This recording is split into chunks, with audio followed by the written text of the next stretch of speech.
আল্লাহ,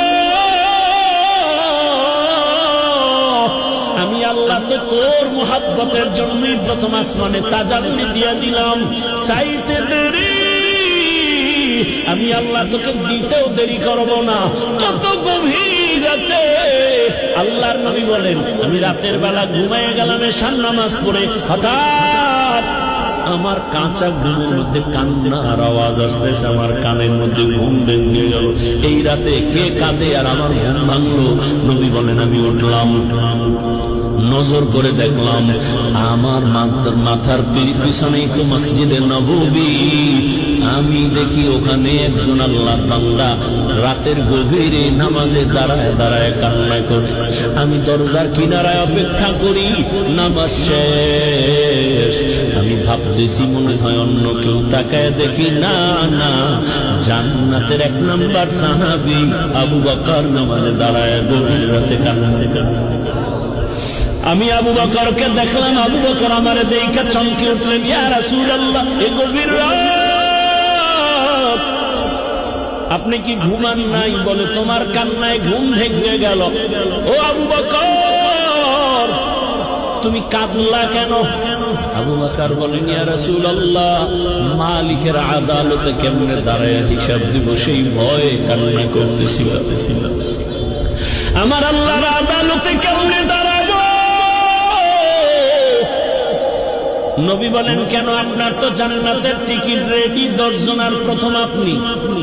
আবু বকর বলেন, ইয়া রাসূলুল্লাহ, আরে আমি আবু বকরের থেকে টিকিটের পাওয়ার তো নবীদের তার বেশি, কিন্তু আপনিই তো বয়ান করেছেন হাসরের ময়দানটা ভয়ঙ্কর হবে, জমিনটা পুরো জমিন হবে হাসরের মাঠ, সূর্যটা নিচে চলে আসবে, সূর্যের গরম মাটির জমিন তামা হয়ে যাবে, ওদিকে জাহান্নামের চিৎকারের আওয়াজ, জাহান্নাম চিল্লায় বলবে, হে মালিক, বেনামাজি গুলো কই, গুনাহগার গুলো আমার পেটের মধ্যে দাও, আমার পেটের মধ্যে ক্ষুধা। নবী, আপনিই তো ভয়ঙ্কর হালাতের কথা বলছেন, জাহান্নামের চিৎকারে হাসরের ময়দানটা থরথর করে কেঁপে উঠবে, এমনকি আমার আল্লাহ রাগ হয়ে আওয়াজ দিবেন, লিমানিল মুলকুল ইয়াউম লিল্লাহিল ওয়াহিদিল কাহ্হার। এত কঠিন আওয়াজ হবে, হাসরের ময়দানটা থরথর করে কাঁপতে থাকবে। ও নবী, আপনিই বয়ান করেছেন এত কঠিন হালাত, নারী আর পুরুষ সব উলঙ্গ দাঁড়াবে হাসরের মাঠে। আম্মা জান আয়েশা বলেন, নবী, মানুষ কি লজ্জা পাবে না? কয়, ওরে আয়েশা জানো, এমন ভয়ঙ্কর হালাত হবে, একজনের দিকে আর একজন তাকাবারও হুঁশ হবে না। এমন কঠিন অবস্থায় আল্লাহর নবীরা পর্যন্ত কান্না শুরু করবেন। আদম নবী কান্না করবেন, ঈসা নবী কান্না করবেন, ইব্রাহিম নবীর কান্না, মুসা নবীর কান্না, দাউদ পয়গম্বরের কান্না, নূহ পয়গম্বরের কান্না চলবে। নিজের উপায় নাই, কি উপায় হবে সেই চিন্তা, উম্মতের চিন্তা নাই।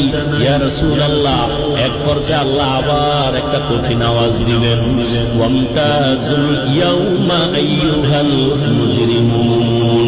আল্লাহ একটা গায়বী আওয়াজ দিয়ে বলবেন, ও গুনাহগারেরা, ও বেনামাজিরা, ও বেপরদাওয়ালারা, যারা কোরআন হাদিস মানো নাই, আলেম ওলামা মানো নাই, নবী রাসূল মানো নাই, আজকে আমার নেককারদের থেকে তোরা আলাদা হইয়া যা, নেককারদের থেকে আলাদা হ।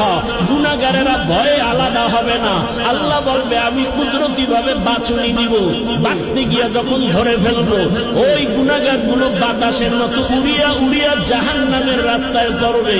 আর আল্লাহ বলবেন, ও আমার নেকামুলওয়ালা, ও পর্দাওয়ালা নামাজি, সূর্যের গরম মাথায় লাগাস না, আরশে আযীমের নিচে গিয়ে অপেক্ষা কর, রহমতের নবীর সাথে তোমরা সব জান্নাতে যাইবা। আর যারা গুনাহগার বেনামাজি, এদেরকে জাহান্নামের পথে দাঁড় করাইয়া আল্লাহ বলবে, ও ফেরেশতারা, লাইনে দাঁড় করাও, আর আমি বাম হাতে আমলনামা দিব। ও রহমতের নবী,